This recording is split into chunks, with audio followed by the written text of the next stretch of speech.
जय श्री कृष्ण. वसुदेवसुतं देवं कंसचाणूरमर्दनं देवकी परमानन्दं कृष्णं वन्दे जगद्गुरु. गुरुर्ब्रह्मा गुरुर्विष्णु गुरुर्देवो महेश्वरा गुरुर्साक्षात् परब्रह्म तस्मै श्री गुरवे नमः. श्रीमद भगवद्गीता चिंतनामध्ये आपण मागील 3 श्लोक जे आहेत, 3 चिंतनापासून श्लोक नंबर 9, 10 आणि 11 हे ह्याच्यामध्ये 9व्या श्लोकमध्ये मदर्थे त्यक्त जीविता असं म्हणून दुर्योधनाने आपली जी मानसिकता आहे त्या भूमिकेतून आज आपल्या समोर आपली किंवा मग जगामध्ये ज्या मानसिकता दिसून येत आहे आणि जो विचार प्रवाह आज समाजामध्ये आहे त्या विचार प्रवाहानुसार इंडिव्हिज्युअलिस्टिक, सोशलिस्टिक, ह्युमॅनिझम ह्याचा विचार करत असताना ह्युमॅनिझम हा जो भाग आहे, मानवता, आजची मानवता, पाश्चिमात्य संस्कृतीनुसार मानवता आणि भारतीय परंपरेनुसार असलेली मानवता यामध्ये काय फरक आहे ते आपण समजून घेतला. आज आपण सगळ्यात महत्त्वाचा जो भाग समजून घ्यायचा आहे की आज बऱ्यापैकी जी एज्युकेटेड लोक आहोत, डबल ग्रॅज्युएट आहोत, आम्ही सुधारलेलो आहोत, भगवंताची जीवनामध्ये आवश्यकता नाही असं म्हणत नाहीत, परंतु ते स्वीकारत नाही. हा सगळ्यात मोठा प्रॉब्लेम आहे.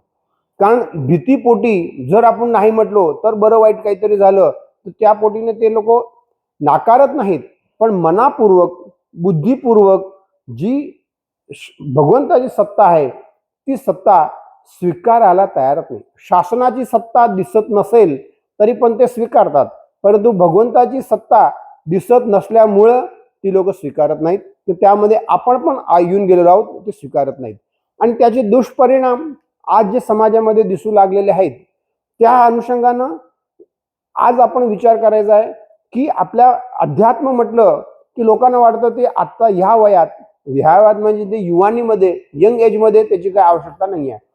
60 वर्षानंतर ते करायचे आहेत, कारण ते पाश्चिमात्य संस्कृतीनुसार आहे की आफ्टर 60 रिटायर्ड झाल्यानंतर तुम्ही करा. आणि तीच विचारधारा आपल्या डोक्यामध्ये एक पक्की झालेली आहे की युवक आणि अध्यात्म ह्या त्या गोष्टी करायच्या नाहीत. पण आता जो सिनारिओ जो दिसतो आहे ते लोकांना वाटतं आजचा युवक बऱ्याचपैकी स्पिरिच्युअलिटीकडे वळलेला आहे. पण तो कशासाठी वळला, का वळला ह्याची कारण जर बघितली तर तो फ्रस्ट्रेट झालेला आहे. त्याला नेमकं काय करायचं समजत नाही आहे. शिक्षण झाला, ग्रॅज्युएट झाला, डबल ग्रॅज्युएट झाला, डबल इन्कम झालं, भरपूर पैसे मिळाले, पण जीवनाबाबतचं काय, जीवनामध्ये नेमकं काय आहे त्यासाठी तो घराघरा फिरायला लागलेला आहे. तो वैरासाऱ्या झालेला आहे. नेमकं करायचं काय हे त्याला समजत नाही. मी कोण आहे हे त्याला कळत नाही. आणि म्हणून आजचे जे मोठ्या प्रकारात जे रोग सुरू झालेले आहेत त्यापैकी जो आता स्मृतिभ्रंश आपण त्याला हे म्हणतो, इंग्रजीमध्ये जो त्याला म्हटलं जातं डिमेन्शिया, स्मृतिभ्रंश हा जो आहे. आता स्मृतिभ्रंश म्हटलं की मी कोण हा प्रश्न आला. आता हे मी कोण म्हटलं की पुन्हा अध्यात्म येतं असं म्हटलं जातं, परंतु ते मी कोण हा फक्त अध्यात्मापुरता विषय मर्यादित नाही आहे, परंतु माझ्या दैनंदिन जीवनामध्ये ह्या ज्या बाबी आहेत त्या कशा प्रकारे आहेत त्या अनुषंगानं न्यूरोलॉजिकल सायन्स काय म्हणतं की ते आज या प्रमाणात आलेलं आहे की ह्यापर्यंत आलेलं आहे की माणसांचा डिमेन्शिया होण्यामागचं जे मूळ कारण आहे आणि त्यावेळेस त्यांना आपण ट्रीट करत असताना, त्या लोकांना ज्यावेळेस आपण म्हणजे सर्व्हिस देत असताना त्या लोकांना जे आजार बरा करण्यासाठी तू कोण आहेस, तुझ्यातून तुला मिळालेली ताकद कोण देत आहे, हा जो मूलभूत प्रश्न आहे ते डायरेक्शन मेडिकल सायन्सनी, न्यूरोलॉजिस्टनी, बाकी सगळ्या क्लिनिकलींना दिलेले आहेत की ह्याप्रमाणे तुम्ही पेशंटना ट्रीट करा. ह्या अनुषंगानं आजचा विचार, आजच्या चिंतनामध्ये आपण तो विचार करू की आज मागचे जे 3 चिंतन आपण बघितले, 3 श्लोक जे बघितले ते श्लोक डीप मध्ये घ्यायचं कारण हेच आहे, कारण आज माणसा जे परिस्थिती बदलत आहे, माणसाची मानसिकता बदलत आहे. जेन जी आहे त्या सगळ्यांपेक्षा वेगळे प्रमाणे दिसून येत आहेत. त्याला आपली जी काय आहे आपण म्हणजे ते निर्णय शक्ती, डिसिजन मेकिंग पॉवर तशी राहिलेली नाही आहे. ते थोडीशी विक्षिप्तपणे वागत आहेत अशी सगळी लोक मान्य करत आहेत. ते वेगवेगळे त्यांना समोर दिसत आहेत. पण ते दिसत असताना त्यांची मूळ कारण काय आहेत ती जर आपण पाहिली तर ती मूळ कारण भारतीय अध्यात्मामध्ये आपल्या भारताने, आपल्या ऋषींनी, आपल्या संस्कृतींनी सुरुवातीला सांगितलेला आहे. तो बेस आहे आणि त्या बेसला धरून बाकी मानव जीवन उभारलेला आहे. पण तो बेस काढून टाकला आणि फक्त मानव जीवनाचा डोलारा आपण समजू लागलो आणि त्यामुळं ही परिस्थिती जी निर्माण झाली आहे. म्हणून ते 3 श्लोक आपण त्या अर्थाने समजून घेण्याचा प्रयत्न करीत आहोत. त्या 3 श्लोक मध्ये जे ह्युमॅनिझम आहे, ते ह्युमॅनिझम मध्ये प्रॉज अँड कॉन्स काय आहेत, तर प्रॉज अँड कॉन्सच्या दृष्टिकोनातून ती लोक भगवंताला मानत नाही, शास्त्राला मानत नाहीत, विज्ञानाधिष्ठित मानतात. तर मग आज विज्ञान काय म्हणतं ह्या भूमिकेतून आपण ते पाहू की आज मागच्या वेळेस आपण बघितलं होतं की भारताचं संविधान जे आहे, भारताच्या संविधानानुसार जे संपूर्ण जे संविधान ते बॉरोड आहे, आपल्या भारतीय परंपरेनुसार आधारित नाही. आणि त्यामुळं जे कायदे केले जातात ते हक्काच्या आधारावरती केले गेलेले आहेत. भारतीय धर्म म्हणतो कर्तव्याच्या आधारावरती भारतीय धर्म आहे, परंतु कायदे आहे ते जे आहेत ते हक्कावरती आधारित आहेत. बरेचसे लोक, बरेचसे म्हणजे आपले हे जे आहेत NGOज आहेत, अशी बऱ्याच संस्था आहेत, ते खरोखरीच मनापासून सगळे प्रयत्न करतात की हे जे प्रतिकूल परिस्थिती, मानसिकता हे समाजामध्ये निर्माण होत आहे त्याला कमी कशा प्रकारे करावं, जे दुष्परिणाम माणसाच्या शरीरावरती, बुद्धीवरती, मनावरती दिसून येत आहे त्याला कमी कशा प्रकारे करावं, हा भाग ते सोडवण्यासाठी तो आधार कायद्याचा घेऊ लागलेले आहेत. निश्चितपणे कायद्याचा घ्यायला लागेल, परंतु कायद्याचा आपण आधार घेत असताना कायद्याची एक मर्यादा आहे. त्या मर्यादेच्या पलीकडे कायदा काही करू शकत नाही. ह्या दृष्टिकोनातून आपण संविधान आणि इंडिया हे बघितलं होतं आणि त्याच्यासमोर धर्माचा कायदा बघितला होता आणि भारताचा कायदा बघितला. म्हणजे संविधान, भारताचं संविधान बघितलं होतं, त्यामध्ये असलेलं प्रिएम्बल आणि धर्माचं जे काय आहे प्रिएम्बल ते आपण बघितलेलं होतं. आता इथं धर्म, कर्तव्य त्या दृष्टिकोनातून सगळ्या गोष्टी आपण पाहिलेल्या होत्या. त्यानंतर भारतीय अध्यात्म आणि पाश्चिमात्य स्पिरिच्युअल. आता शब्द जे काय आहे सिनॉनिमस शब्द किंवा पर्यायी शब्द आपण वापरतो. अध्यात्म ह्याला स्पिरिच्युअल वापरतो, पण स्पिरिच्युअल आणि अध्यात्म ह्यामध्ये जमीन आसमानचा फरक आहे. स्पिरिच्युअल म्हटलं की फक्त रिलिजियस व्हॅल्यू पुरताच विषय येतो, परंतु अध्यात्म म्हटलं की अधिक आत्मानं मी कोण आहे ह्या दृष्टिकोनातून सगळा इथं विषय येऊ लागतो. आत्मा, परमात्मा विषय सगळा येतो, जे दिसत नाहीये त्या दृष्टिकोनात येतो. आणि इथं फक्त स्पिरिच्युअल रिलिजियस व्हॅल्यू म्हणजे सेक्ट आपण जे म्हणतो किंवा नाही तर पंथ संप्रदाय वाडे हे आपण नामदार सर्वोच्च न्यायालयाने सांगितलेलं होतं की धर्म म्हणजे काय आहे आणि धर्म म्हणजे रिलिजन नाही. ह्या अनुषंगाने आपण अभ्यास केलेला होता. त्यानंतर राष्ट्रामध्ये भगवंत केंद्रस्थानी असायला पाहिजे अशी भारतीय संस्कृती म्हणते, परंतु हिथं सिटीजन ऑफ इंडिया म्हणजे सिटीजनच्या दृष्टिकोनातून असतं. देश आणि भूभाग याला राष्ट्र म्हटलं जातं. पण आपल्या भारतीय संस्कृतीनुसार परंपरा असेल, रीतभात असेल, बाकीच्या ट्रेडिशन्स असतील किंवा अन्य जे काय बाकी जी परंपरा जी चालत आलेली आहे ते सांभाळणं आणि त्याच्यामध्ये एक विचारधारा आहे ते राष्ट्र. जीव, जगत आणि जगदीश ह्याला जे सांभाळतो, बघतो ते राष्ट्रामध्ये येणं अपेक्षित आहे. परंतु ह्या आजच्या ह्याच्यामध्ये जगत जे दिसतं तेवढंच मानतं, जे दिसत नाहीत त्यांना मानलं जात नाही. आणि त्या अनुषंगाने भातृत्व, गौरव ह्या ज्या बाबी आपण बघितला असताना की फ्रॅटर्निटी पाहिजे. आपल्या ह्याच्यामध्ये पण नमूद केलेलं आहे, भारतीय घटनेमध्ये पण फ्रॅटर्निटी आहे, संविधानामध्ये त्याचप्रमाणे युनिटी असायला पाहिजे. पण त्यासाठी परस्परम भावयंत, भाव जोपर्यंत निर्माण होत नाही तोपर्यंत युनिटी होत नाही, फ्रॅटर्निटी शक्य नाही. परंतु भाव म्हणजे काय ते माहिती नसतं, कारण ते अध्यात्माशी रिलेटेड आहे. श्रद्धा म्हणजे काय माहिती नसतं, कारण ते अध्यात्माशी रिलेटेड आहे. आणि त्या दृष्टिकोनात सगळेजण म्हणतात की आपण भाव करायला पाहिजे, परंतु हिथं भाव ऍबसेंट आहे आणि हिथं ज्या बाबी आहेत ते सगळे भोग आणि स्वार्थाच्या दृष्टिकोनातून आहेत.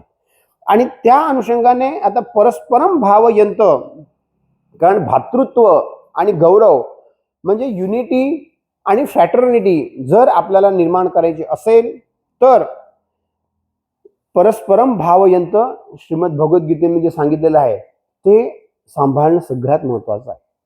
आता भाव म्हणजे काय हा भाग महत्वाचा आहे. भाव हा शब्द आज प्रत्येक जण म्हणतो भगवंताबद्दल भाव ठेवा, श्रद्धा ठेवा, ह्याच्याबद्दल हे आपल्या सगळ्यांबद्दल देशाबद्दल भाव ठेवा, श्रद्धा ठेवा, पितृबद्दल ठेवा. पण भाव आणि श्रद्धा हे कशाचं रसायन आहे हे भाग समजून घेणं महत्वाचं आहे. भाव हा भव या शब्दातून निर्माण झालेला आहे. भव म्हणजे होणं. प्रत्येक माणसाचं जन्मापासून ते मृत्यूपर्यंत होणं, बिकमिंग, कार आउट हे चालूच आहे. मला चांगला व्यक्ती व्हायचा आहे, वकील व्हायचा आहे, डॉक्टर व्हायचा आहे, श्रीमंत व्हायचा आहे, उद्योगपती व्हायचा आहे, चांगला पती व्हायचा आहे, मुलगा व्हायचा आहे, शेवटी मला चांगला वृद्ध व्हायचा आहे, प्रौढ व्हायचा आहे, मला चांगलं मरण हवं आहे, त्यामुळे मला चांगलं घर हवं आहे.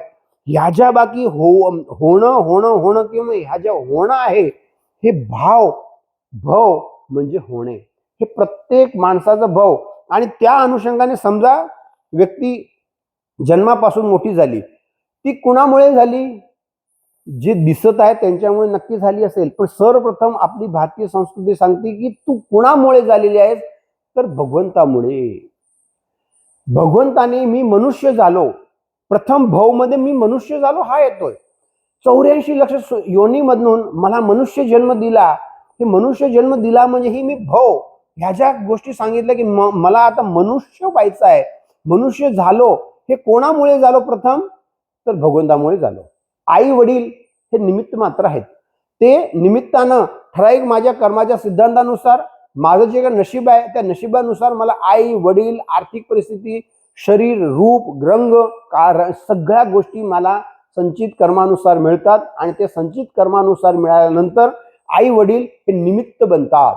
आणि त्या निमित्तामुळं पण मला जन्म कोणी दिला?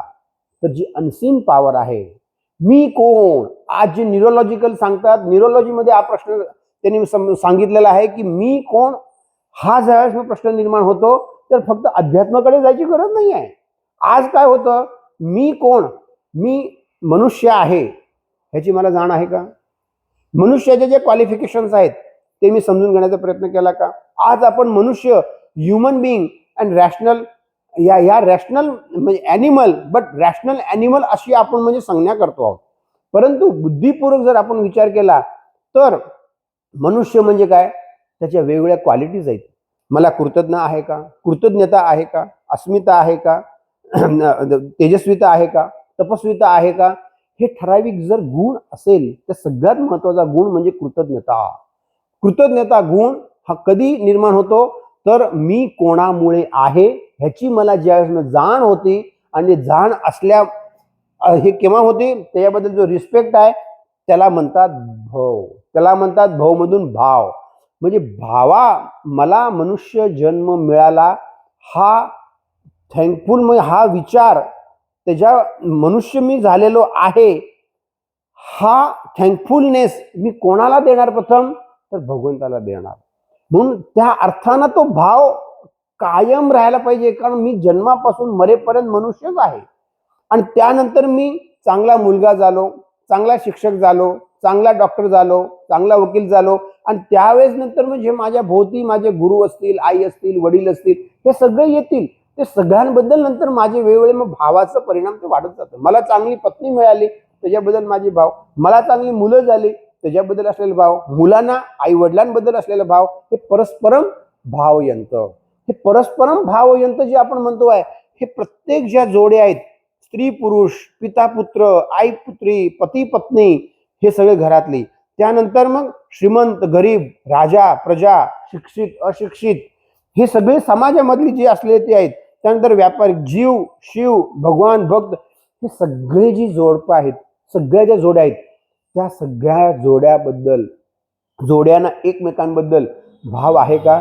जर पत्नीला वाटत असेल मी पत्नीमुळे आहे, आणि पतीला जर वाटत असेल माझं जीवन पत्नीमुळे आहे, हा भाव ज्यावेळेस निर्माण होतो ना त्यावेळेस मग हक्क मागायची अभिलाषा हक्क मागायची गरज राहत नाही, तिथं कर्तव्याचं प्रधानाष्टित होतं कर्तव्य, आणि ऑटोमॅटिकल त्या घरामध्ये, राज्यामध्ये, समाजामध्ये आणि देशामध्ये सुख नांदतं, आणि त्या ठिकाणी भातृत्व निर्माण येतं. भातृत्व मागच्या वेळेस आपण बघितलं होतं. भातृत्व ह्या दृष्टिकोनातून, आणि तो जो गौरव आहे, मला गौरव कुठला? मनुष्य गौरव, माणूस म्हणून मी आहे. तर प्रथम गौरव जो आहे त्या भूमिकेतून ह्या सगळ्या गोष्टी आपण पाहिजे. म्हणून हा भव ह्या अर्थानं तो शब्द वापरलेला आहे. त्यानंतर येतो श्रद्धा. श्रद्धामध्ये 4 गोष्टी सगळ्यात महत्वाच्या. फक्त आपण बोललो मला श्रद्धा आहे, श्रद्धा आहे, तसं ते श्रद्धा निर्माण होत नाही. पण श्रद्धा वेगवेगळ्या प्रकारची आहे. सात्विक आहे, राजसी आहे, तामसी आहे. पण माझी श्रद्धा कसली आहे, ह्यावरून ते माणसाचं चरित्र, ह्या माणसाचं कॅरेक्टर, त्या माणसाचं स्वरूप हे समजतं. आता ह्या अनुषंगानं मला श्रद्धा, ह्या श्रद्धा या शब्दामध्ये एक नितांत विश्वास. समजा आज आपण म्हटलो मला माझ्या वडिलांवरती पूर्ण श्रद्धा आहे, आई वडिलांवरती श्रद्धा आहे, आपल्या माझे जे कुलदैवत आहेत, भगवंत आहे, देश आहे, सगळ्यावरती श्रद्धा आहे. मग त्यामध्ये 4 ज्या गोष्टी येतात, एक नितांत विश्वास, त्यानंतर त्यांनी जे काय सांगितलेलं असेल ते करण्याची तयारी, त्यानंतर त्यांनी जे काय करतात, जे काय त्यांनी सांगितलेलं आहे ते माझ्या भल्यासाठी सांगितलेलं आहे ते स्वीकारण्याची तयारी, आणि ते माझ्यासाठी माझ्यापेक्षा श्रेष्ठ आहे, ते माझ्यापेक्षा श्रेष्ठ आहे हा एक भाग. आणि नंतर त्याचं सांगणाऱ्याचं प्रभावी आकर्षण. आता ह्या ज्या 4 गोष्टी आहेत, नितांत विश्वास, सांगितले असेल ते करण्याची तयारी, सांगणाऱ्याचे प्रभावी आकर्षण, ते माझ्यासाठी आहे, आणि सांगणारा माझ्यापेक्षा श्रेष्ठ आहे. ह्या 5 बाबी, 5 इन्ग्रेडियंट्स, घटक ह्या श्रद्धा या शब्दामध्ये येते. हे सगळे हे मानसिक रसायन आहे. हे मानसिक रसायन ज्यावेळेस मनामध्ये निर्माण होतं त्यावेळेस श्रद्धा ही जन्म घेते. आता आपल्याला, आपण म्हणत असेल मला भगवंताबद्दल श्रद्धा आहे, मला गीतेबद्दल श्रद्धा आहे, आई वडिलांबद्दल श्रद्धा आहे, कदाचित त्यांच्यावरती, आई वडिलांवरती विश्वास असेल, पण आई वडील जे सांगतात ते आपण मानायला तयार आहोत का? आपण मानतो का? जर आपण मानत असेल, कारण तिथं मातृदेवो भव, पितृदेवो भव हा जो भाग तिथं आला की आईला देव मान, वडिलांना देव मान, आचार्य देवो भव, त्याप्रमाणे त्यांना तू देव मान. मग देव मानणं म्हणजे त्यांच्याबद्दल असलेली श्रद्धा आपल्या कृतीद्वारा व्यक्त करणं, हा भाग तिथे येतो आहे. आणि त्यानुसार भगवंतामध्ये नितांत मला विश्वास असेल. आता आपल्या ऋषीमुनींनी, आपल्या संस्कृतीने आपण जर सांगत असेल की मी धर्मात मानतो, धर्म म्हणजे काय तर शास्त्र, धर्म म्हणजे काय तर आपल्या वैदिक परंपरेने दिलेले नियम, आणि त्यानुसार जर मी मानत असेल की मी धार्मिक आहे, मी धर्म मानतो आहे, तर त्यांनी सांगितलेले प्रमाणे त्याच्यावरती मला विश्वास आहे का? पहिला भाग. पण आणि त्यानंतर जे ऋषीमुनी आहेत त्यांचं मला प्रभावी आकर्षण आता आहे का? सांगितलेली जी गोष्ट त्यांनी सांगितलेली आहे ती करायची माझी तयारी आहे का? आणि ते माझ्यासाठी आहे आणि ते माझ्यापेक्षा श्रेष्ठ आहे हे स्वीकारून ते करायची तयारी आहे का? ह्या गोष्टी जर मी करत नसेल, आज आपण काय करतो, आपल्याला ऋषीमुनीवरती विश्वास आहे का? आज प्रत्येकाला, कोणाला काय स्वतःचं गोत्र माहीत नसतं, इवन ऋषी किती आहेत तेही माहिती नसतं, शाळेमध्ये तर त्याचा संपर्कच नसतो, कोणी सांगितलेलं नसतं, शास्त्र म्हणजे काय तो काय संबंध येतच नाही. म्हणजे तर मग श्रेष्ठ कोण झालं? आज जे प्रोफेशनल सेलिब्रिटीज आहेत ती लोक श्रेष्ठ झाली. ठराविक मोठमोठे उद्योगपती आहेत, मोठी मोठी लोक जी आहेत ती आज श्रेष्ठ झाली. ती लोक जे सांगतात ती सगळी ऐकतात. म्हणजे श्रद्धा कुणावरती आज आज आपण बोलत असेल मला भगवंतावरती श्रद्धा आहे, पण भगवंतावरती आपल्याला श्रद्धा नाही. कारण त्याचं उदाहरण म्हणून समजून घ्यायचं झालं, एका ठिकाणी 15-20 मुलं युवक मंडळमध्ये बसलेलो होतो. त्याचा सहज विषय निघाला कोण कोणाला मानतं, म्हणजे कुणाची कोणावरती श्रद्धा आहे, कोण कोणाला मानतं ह्या भूमिकेतून. त्यास मग प्रत्येक जण म्हटले, आम्ही बहुतांशी म्हटले की आम्ही आई वडिलांना, हे भगवंताला मानत नाही पण आई वडिलांना मानतो. ठीक आहे, आई वडिलांना मानताना ओके.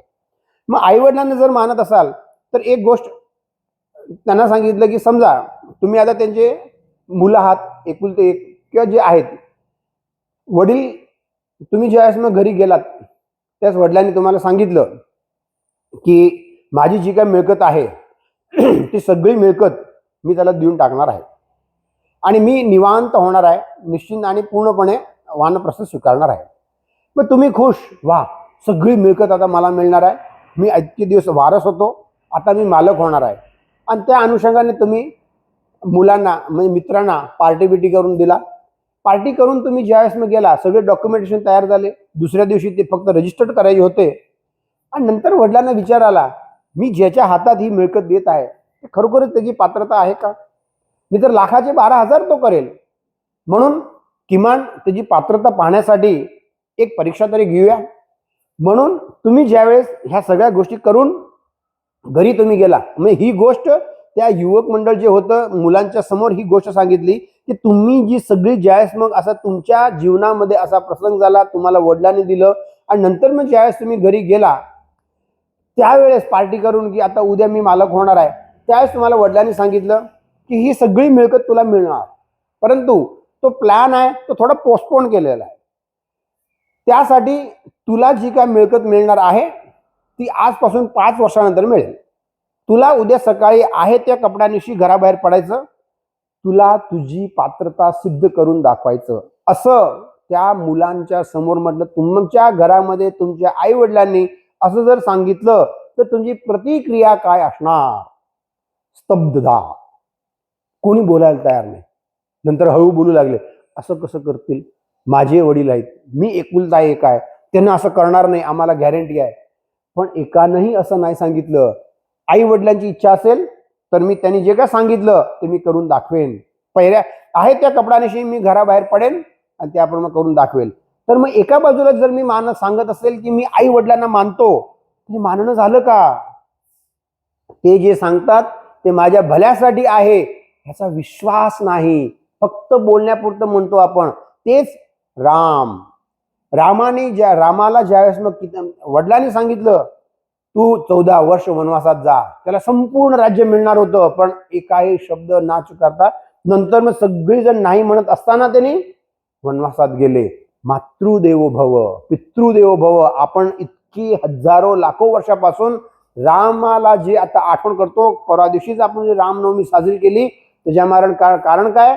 श्रेष्ठ आदर्श पुत्र होते आणि आदर्श पुत्र असल्या कारणानं त्याला आज आपण मानतो आहोत. रामाने जे काही कार्य केलं ते कार्य आपण समजून घेतलं नाही, पण फक्त आपण रामाच्या दरबारात जाऊन, रामाच्या देवळात जाऊन पाळणा हलवतो आणि फक्त राम नाम करत असतो.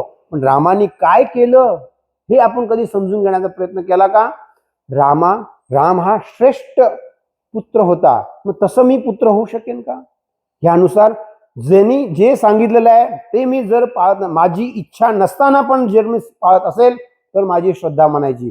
जर मला प्रतिकूल असेल आणि मी नाकारत असेल आणि अनुकूल असेल तर स्वीकार असेल तर तो व्यवहार झाला. विश्वास कसला, श्रद्धा कसली? त्यानुसार आपण भगवंताला माझ्या अनुकूलतेनुसार फक्त म्हणतो, भगवंत तू मला दे. आपल्या शास्त्रात सांगितल्याप्रमाणे जगण्याचा प्रयत्न करतो का? त्यांनी जे सांगितलं असेल, मी जर सर्वसामान्य आई सांगत असताना जर मग आपण आई वडील म्हणून जर मी जे सांगत असेल त्याप्रमाणे मुलगा ऐकत असेल तर मला मुलगा आवडतो. नाहीतर व्यवहारात आपण सगळं चाललेलं आहे, फक्त मुलगा म्हणून असतो. पण जे एक प्रकारचं आकर्षण असतं ते दोघं एकमेकाला सांभाळत असते, परस्परम भावयंत, हे एकमेकाला सांभाळणं हा जो भाग आहे ना तो महत्वाचा आहे. त्यानुसार आई भवानी, आई अंबा सगळी देवळं आता भरलेली आहेत, प्रत्येक ठिकाणी राम कृष्ण प्रत्येक ठिकाणी देवळं भरलेली आहेत. पण आपण त्यांना सांभाळतो का? भगवंताला मी सांभाळतो का? त्यांनी काय म्हटलेलं ते मी सांभाळतो का? शास्त्रांनी काय मला म्हटलेलं ते मी सांभाळतो का? श्रद्धा. तर आज आपण श्रद्धा आहे, पण ती तामसी श्रद्धा आहे, राजसी श्रद्धा आहे, सात्विक श्रद्धा नाही. त्यामुळे इतकं सगळं होत आहे समाजामध्ये, कितीतरी सप्ताह होत आहे, कितीतरी गुरुकुल सुरू आहेत, सगळं सुरू आहे, पण परिणाम नहिवत, परिणाम नाही आहे. त्यानं कारण आपण भगवंताला स्थानातून काढून टाकलेलो आहे. मध्यस्थानी जे भगवान पाहिजे त्याला काढून टाकलेलं आहे. मी कोण? मी जर मालक असेल, मी जर मुलगा आहे, वडील आहे, तर माझं कर्तव्य काय? ह्या दृष्टिकोनातून मी माझी ओळख विसरलेलो आहे आणि हित हा स्मृतिभ्रंश येतो. स्मृतिभ्रंश कसा होतो?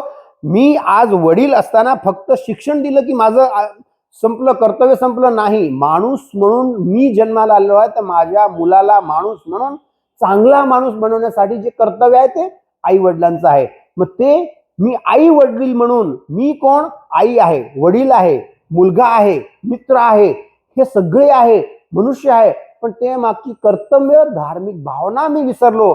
स्मृतिभ्रंश हा जो डिमेन्शिया आज न्यूरोलॉजीमध्ये, ह्या डिमेन्शिया स्मृतिभ्रंशाची पेशंट जे आहेत, जे त्यांचे आता रिसर्च जे झालेले आहेत, त्यामुळे 1990 पासून जे 2013 पर्यंत अर्थात संपूर्ण जगामध्ये 23% ते पेशंट वाढलेले आहेत.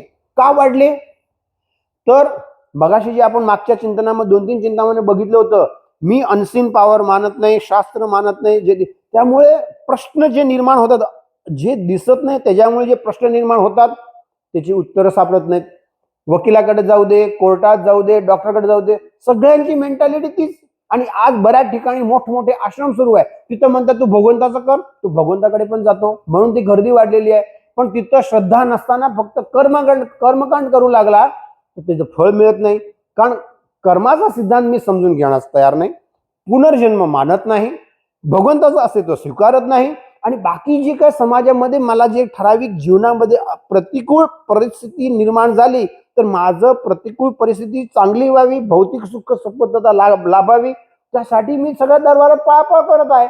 त्यामुळे डिमेन्शिया, स्मृतिभ्रंश झाल्यामुळे हे न्यूरोलॉजिकली जे आजार आहेत सगळे, मज्जासंस्थेबाबतचे हे न्यूरोलॉजिकली जे आजार आहेत ते थोडक्यात मज्जातंतू किंवा नर्वस सिस्टम आपण जे म्हणतो आणि ब्रेन संदर्भात जे आहेत ते आता इतक्या प्रमाणात का वाढू लागलेले आहेत, तर त्याबद्दल त्या लोकांनी ज्यावेळेस रिसर्च केला, त्या सुरुवातीला ह्याच्यामध्ये bio, psycho, social, spiritual model, हे आता हे 3 प्रकार होतं. बायो म्हणजे जैविक, मानसिक, सामाजिक, न्यूरोलॉजिकली, त्या अनुषंगाने ते करत होते. त्यानंतर त्यांनी 1917ला स्पिरिच्युअल मॉडेल इंट्रोड्यूस केलं, की स्पिरिच्युअल आवश्यक. आता ही स्पिरिच्युअल त्यांच्या दृष्टिकोनातून शब्द आहे, तरी पण तो चांगला आहे. ते त्यांनी प्रयत्न आता इतक्या आपली भारतीय संस्कृती सुरुवातीपासून सांगत आहे की त्या अनुषंगाने करा, मी कोण आहे हे प्रथम ओळखून घ्या आणि त्यानुसार करा. पण आता ती लोक त्या रस्त्याकडे हळूहळू येऊ लागलेली आहेत. कोण? मानवतावादी इकडचे. आणि त्या दृष्टिकोनातून पूर्वी जी लोक हे करत होती या ह्याच्यामध्ये, त्या 2000 ऑक्टोबर 2017ला वर्ल्ड मेडिकल असोसिएशन म्हणजे WMA यांनी मानवता दृष्टिकोनातून, ह्युमॅनिझमच्या दृष्टिकोनातून एक प्लेज किंवा नंतर मग प्रतिज्ञा केलेली होती 1948ला, ही ज्यावेळेस झाली त्यावेळेस. त्यामध्ये त्यांनी दुरुस्ती केली आणि ते शिकागोमध्ये जे काय ते हे कॉन्फरन्स भरलेली होती, त्या ह्याच्यामध्ये ते दुरुस्ती करण्यात आली आणि ते मानवताच्या ऐवजी त्यामध्ये स्पिरिच्युअलिटी ऍड केली. फक्त ह्युमॅनिझम म्हणून चालणार नाही, पण त्यामध्ये स्पिरिच्युअल जर नसेल तर ह्युमॅनिझम हे चालणार नाही. जसं आज आपण स्पिरिच्युअल हे एक मिनिट, आता शब्द आपला हा आहे ठीक आहे, ते नंतर आता आठवत नाही. आणि त्यानंतर मग आता 15/3/26ला परवा एक हे आलेलं होतं की spiritual distress is a clinical reality in brain disease. आता त्या ह्याच्यामध्ये हे जे न्यूरो सायन्स न्यूज मधलं आहे, कोणी गुगलमध्ये सर्च करू शकता आणि त्याप्रमाणे पाहू शकता. मी जे काही सांगितलेलं आहे आता की सांगतोय ते तुमच्या मनाच्या शंका जर निश्चित करायची असेल किंवा जर मग आवश्यकता असेल तर जे आपल्या कॉमेंट बॉक्समध्ये विचारा, त्यानुसार मी पण त्यांना पाठवून देईन. कारण एक आपण हा अभ्यास करायचा आहे. जर त्यांची कोणाची उत्सुकता असेल तर त्या कॉमेंट बॉक्समध्ये आलं की त्या अनुषंगाने आपण त्याला पाठवून देऊ. आणि त्या ह्याच्यामध्ये काय म्हटलेलं आहे स्पेसिफिकली की a new papers argue that because this disease attack the core of the human identity, spiritual care must become a routine part of neurological treatment. Spiritual care must become a routine part of the neurological treatment. आता त्यामुळे त्या अनुषंगाने त्यांनी बरेचसे की facts दिलेले आहेत. त्यानंतर दुसरा जो भाग झालेला आहे, why storytelling is a leadership superpower according to neuroscientist. आता हे फॉर्ब्स जे मॅगझिन आहे त्या फॉर्ब्स मॅगझिनमध्ये 22 मार्च 2026ला हे प्रसिद्ध झालेलं होतं. त्या ह्याच्यामध्ये त्यांनी इतकं सुंदर सांगितलेलं आहे की ज्यावेळेस फॉर्ब्स मधलं Y story telling is a great leadership, आज आपण शिक्षण घेतल्यानंतर मग लीडरशिप करण्यासाठी धावधाव करतोय. आज जे म्हणजे क्रिएट युअर सेल्फ कॉन्फिडन्स ह्यासाठी मोठमोठे क्लासेस भरले जातात, तिथे न्यूरोलॉजिकली ऍबसेंट आहे. बाकी आत्मविश्वास कसा तुमचा वाढावा हे करण्यासाठी तिथे जातो, पण आत्मावरती विश्वास नसतो. तर विश्वास कसा वाढेल हा मूलभूत आहे ते तिथं ऍबसेंट असतं. फक्त बाहेर जे दिसतं त्याच्यावरून ते सगळे सांगत असतात. इथं जे त्यांनी सांगितलेलं आहे न्यूरोलॉजिस्ट प्रमाणे एकमेकांना जो सांगणारा आणि बोलणारा आहे ते एकरूप होतात. आतील हे तत्वाला चालना देणारे असतात. आतील जे संस्कार असतात ते पुनर्जीवित होतात या संवादाने. त्यानंतर विचार, कृती आणि विश्वास हे दृढ होतात. त्यानंतर तिथं त्यांचं जे मार्गदर्शन आहे ते आपल्याला वेगवेगळ्या प्रकारे अनुभवू शकतो आणि करू शकतो. आता ह्या परिस्थितीतील अनुभवाप्रमाणे आपला तो मार्ग मिळत जातो. आता शेवटी आपण हे स्मृतिभ्रंश आलेला आहे. मगाशी जसं म्हटलं परस्परम भावयंत, इथं अर्जुनाचं काय झालेलं होतं, स्मृतिभ्रंश झालेला होता. त्यामुळे भगवंताने त्यांना गीता सांगितली. भगवान कृष्ण हे श्रेष्ठ न्यूरोलॉजिस्ट आहे. नेमकं काय पाहिजे ते न्यूरोलॉजी प्रमाणे सांगितलं आणि शेवटी त्यांनी सांगितलेलं आहे. काय सांगितलं शेवटी की नष्टो मोह स्मृतिर्लब्धा, माझा मोह नष्ट झाला आणि मला स्मृती मिळाली. हा कोण सांगितलं, अर्जुनाने 18व्या अध्यायामध्ये शेवटी सांगितलं. म्हणजे संपूर्ण 18 अध्याय कृष्णाने त्याची जी स्मृतिभ्रंश झालेली होती, अरे तू कोण आहेस, तू धर्म कसा विसरला आहेस, कशा प्रकारे करायला पाहिजे, असं वेगवेगळे प्रश्न अर्जुन विचारतो. आणि ते सगळे प्रश्न आज आपल्या दैनंदिन जीवनामध्ये लागू आहेत. आणि दैनंदिन जीवनामध्ये लागू असून आजचे मागचे 3-4 पासून जे आपण आजचे वेगवेगळ्या पर्सनॅलिटी ज्यांना प्रश्न निर्माण होतात ते प्रश्न अर्जुनाने विचारलेले आहेत. आणि त्याचं उत्तर समर्पक, बुद्धिपूर्वक, लॉजिकली आणि न्यूरोलॉजिकली उत्तर जे दिलेलं आहे भगवान कृष्ण दिलेलं आहे. म्हणून त्याचा जो परिणाम झाला नष्टो मोह स्मृतिर्लब्धा. आणि ह्याचा विचार करून ह्या न्यूरोलॉजिक जे सगळे असोसिएशन आहे त्यांनी bio psycho social spiritual model हे इंट्रोड्यूस केलेलं आहे. मग हे मॉडेल ऑलरेडी जर आपल्या भारतीय संस्कृतीने पूर्वीपासून इंट्रोड्यूस केलं असेल तर आपण ते स्वीकारू नाही का. कारण श्रद्धा नाही, फक्त बोलतो पण श्रद्धा नाही. पण ही श्रद्धा ह्याच्यानुसार आज वाढावी, द्रुतगतीने वाढावी भगवंतावरती, आपल्या शास्त्रावरती. आणि त्यासाठी शक्ती आणि बुद्धी भगवंत आपल्याला देव. इतकं बोलून माझं भावपुष्प भगवंत अर्पण करत आहे. असतो.